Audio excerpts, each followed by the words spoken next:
வணக்கம் நண்பர்களே. தற்பொழுது நடிகர் விஜய் அவர்கள் தமிழக வெற்றிக் கழகம் என்கின்ற ஒரு கட்சியினை ஆரம்பித்து அரசியலில் குதித்திருக்கிறார். இனி அவர் திரைப்படங்கள் நடிக்கப் போவதில்லை என்று கூட அறிவித்திருக்கிறார். அதே நேரத்தில் இங்கு எழுகின்ற பல குரல்களை நம்மால் கேட்க முடிகிறது. நடிகர்கள் கையில் ஆட்சியை ஒப்படைக்கக்கூடாது, கூத்தாடிகள் கையில் ஆட்சியை ஒப்படைக்கக்கூடாது, நடிகர்கள் பின் யாரும் செல்லக்கூடாது என்கின்ற பலவிதமான குரல்களை நாம் இங்கு கேட்க முடிகிறது. ஏன் நடிகர்கள் படித்தவர்கள் இல்லையா? நடிகர்களின் நாட்டின் குடிமக்கள் இல்லையா? நடிகர்களின் வாக்கினை பெறாமல் தான் இந்த ஆட்சியாளர்கள் ஆட்சியை பிடிக்கிறார்களா?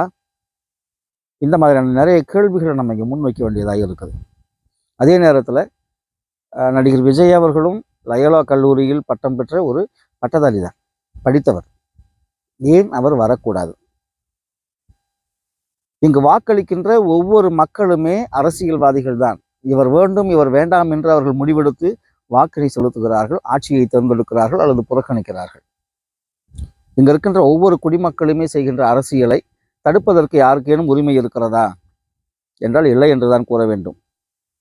ஏன் நடிகர்கள் அரசியல் செய்யக்கூடாது? புரட்சித் தலைவர் எம்ஜிஆர் அவர்கள் கட்சியினை ஆரம்பித்து குறுகிய காலத்திலேயே ஆட்சியை பிடித்து இங்கு சாதனைகள் புரியவில்லையா? அதே நேரத்தில் ஆந்திராவிலே என்.டி. ராமராவ் அவர்கள் எம்ஜிஆரை விட மிக குறுகிய காலத்தில் ஆட்சியை பிடித்து ஆட்சி செய்யவில்லையா? அதற்கு பிறகு திரு கருணாநிதி அவர்கள் திரைப்படத்துறையில் வந்தவர் தான். கலைஞர் கருணாநிதி அவர்கள், புரட்சித் தலைவி அம்மா அவர்களும் திரைப்படத்துறையிலும் வந்தவர் தான். இவர்கள் யார் திறமையான ஆட்சியை கொடுக்காமல் போய்விட்டார்கள் என்கின்ற ஒரு கேள்வியை நான் இங்கு முன்வைக்க வேண்டியதாக இருக்கிறது.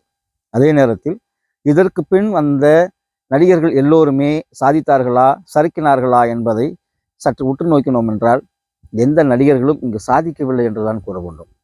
தேமுதிக தலைவர் மறைந்த புரட்சி கலைஞர் விஜயகாந்த் அவர்கள் சாதித்திருக்கிறார். எதிர்க்கட்சி தலைவர் அளவிற்கு அவர் உயர்ந்திருக்கிறார். அவர் அடித்தட்டிலிருந்து தன்னுடைய மன்றங்களை கட்டி எழுப்பியிருந்தார். அதன் மூலமாக அவரால் சாதிக்க முடிந்தது. அதே நேரம் ஆந்திராவில் பவன் கல்யாணோ சிரஞ்சீவியோ சாதிக்க முடிந்ததா என்கின்ற ஒரு கேள்வியை நாம் முன்வைத்தோம் என்றால் இல்லை என்றுதான் கூற வேண்டும். ஏன்? விஜய் வந்துதான் போகட்டுமே, அவரும் இந்நாட்டின் குடிமகன் தானே. அவருடைய உரிமையை பறிப்பதற்கு யாருக்கேனும் உரிமை இருக்கிறதா என்கின்ற ஒரு கேள்வியை முன்வைக்க விரும்புகிறேன். நீ இதை செய், நீ இதை செய்யாதே என்று கூறுவதற்கு யாருக்கும் எந்த உரிமையும் கிடையாது. வாக்குரிமை இருக்கின்ற அனைவருமே இங்கு அரசியல்வாதிகள் எனும் பொழுது விஜய் அவர்களும் கட்சியை ஆரம்பிக்கட்டும், அவர் அரசியல் களத்தில் மக்களை சந்திக்கட்டும், மக்களுக்காக பேசட்டும், மக்களுக்காக பாடுபடட்டும். மக்களுக்கு பிடித்திருந்தால் அவரை ஏற்றுக்கொள்ளப் போகிறார்கள், இல்லை என்றால் அவரை புறக்கணிக்கப் போகிறார்கள். எவ்வளவோ மோசமான ஆட்சியாளர்கள், திரைப்படத்துறையிலிருந்து வராத எவ்வளவோ மோசமான ஆட்சியாளர்களை நாம் பார்த்து கொண்டிருக்கிறோம். கருத்துரிமைகளை மறுக்கப்படுகின்ற இந்த காலகட்டத்தில் நாம் வாழ்ந்து கொண்டிருக்கிறோம். அரசியல் என்பது நாட்டை முன்னேற்றுவதற்கும் சமுதாயத்தினை மேம்படுத்துவதற்குமான ஒரு மிகச்சிறந்த ஒரு துறையாக இருக்கிறது. அரசியல் சாக்கடை என்று சொல்லியே பெரும்பாலான இளைஞர்கள் அரசியலுக்குள் வருவதே இல்லை. வருகிறவர்களும் சாக்கடைகளாகத்தான் வருகிறார்கள். நாம் வாக்குக்கு பணம் வாங்கி பழகிவிட்டோம். ஆனால் ஊழலுக்கு எதிராக குளர்ந்தெழுவோம், ஆர்ப்பாட்டங்கள் செய்வோம். வாக்குக்கு பணம் வாங்குகின்ற யாரும் ஊழலை பற்றி பேசுவதற்கும் அருகதையற்றவர்கள். ஒருவரை இந்த காரணத்திற்காக இவர் அரசியலுக்கு வரக்கூடாது என்று சொல்வதற்கும் யாருக்கும் எந்த அருகதையும் கிடையாது. அப்படி இருக்கையில் திரு விஜய் அவர்கள் நடிகர் என்கின்ற ஒரே காரணத்தினாலேயே அவர் அரசியலுக்கு வரக்கூடாது என்று நீங்கள் சொன்னீர்கள் என்றால் அது மாபெரும் தவறாகவும் மாபெரும் குற்றமாகவும் இங்கு பார்க்கப்படும். வாக்குரிமை செலுத்த உரிமை இருக்கின்ற ஒவ்வொரு மனிதனுமே இங்கு அரசியலில் இறங்க முடியும், இறங்கலாம், இறங்க வேண்டும். அப்படி என்று இருக்கையில் திரு விஜய் அவர்களை இருகரம் நீட்டி வரவேற்கிறோம்.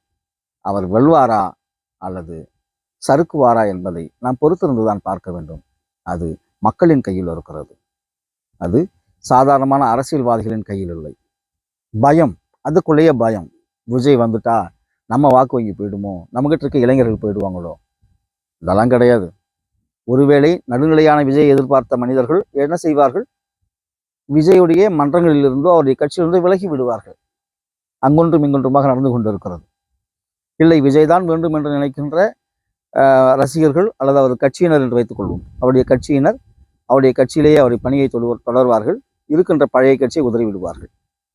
எது எவ்வாறாயினும் நடிகராய் இருந்தால் என்ன, படித்தவராய் இருந்தால் என்ன, படிக்காதவராய் இருந்தால் என்ன, நல்ல மனிதர்கள் நாட்டை ஆள வேண்டும் என்று நாம் விரும்புகிறோம். மக்களுக்காக சேவை செய்கின்ற மனிதர்களை நாம் எதிர்நோக்குகின்றோம். அப்படி இருக்கும் பொழுது நடிகர் விஜய் அவர்களுக்கு அந்த வாசை வந்திருப்பதில் எந்த குற்றமும் இல்லை, எந்த தவறும் இல்லை. மக்களுக்கு பிடித்திருந்தால் அவர் நாட்டை ஆளட்டும். நன்றி, வணக்கம்.